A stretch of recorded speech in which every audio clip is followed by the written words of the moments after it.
Adani group కు శ్రీలంక ప్రభుత్వం shock ఇచ్చింది.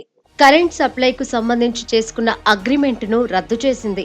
అదానీ గ్రూప్ కోట్ చేసిన ధర ఎక్కువగా ఉందని పేర్కొంది. అదానీ గ్రీన్ ఎనర్జీ మన్నార్, పునేరియన్ జిల్లాలో ఏర్పాటు చేస్తున్న విండ్ పవర్ ప్రాజెక్టులను రద్దు చేయలేదు. కానీ గత ప్రభుత్వంతో ఈ కంపెనీ 2023లో చేసుకున్న పవర్ పర్చేస్ అగ్రిమెంటును రద్దు చేశాం అని శ్రీలంక ప్రభుత్వ ప్రతినిధి నలింద జయతిసా క్లారిఫై చేశారు.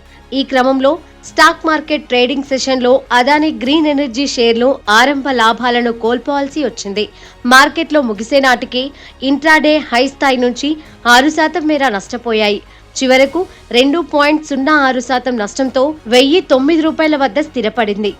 రనిల్ విక్రమ్సింఘే నేతృత్వంలోని గత శ్రీలంక ప్రభుత్వం అదానీ గ్రూప్తో 20 ఏళ్ల పవర్ పర్చేస్ అగ్రిమెంటును కుదుర్చుకుంది.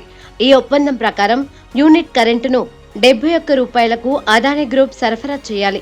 శ్రీలంకలోని లోకల్ కంపెనీలు ఇంతకంటే తక్కువ ధరకే కరెంట్ సప్లై చేయడానికి ముందుకొచ్చాయి.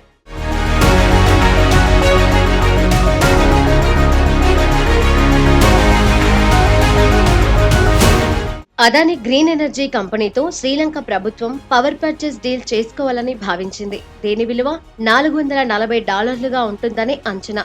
అంటే భారత కరెన్సీలో దాదాపు 3,800 కోట్లుగా ఉంటుంది. అయితే శ్రీలంక ప్రభుత్వం ఈ ఒప్పందాన్ని ఉపసంహరించుకున్నట్లు వచ్చిన వార్తల నేపథ్యంలో ఆ ప్రభావం అదానీ గ్రీన్ ఎనర్జీ స్టాక్ పై పడింది. ఈ డీల్లో భాగంగా మన్నార్, పునేరియన్ ప్రాంతాలలో విండ్ పవర్ ప్లాంట్స్ ఏర్పాటు చేయాల్సి ఉంది.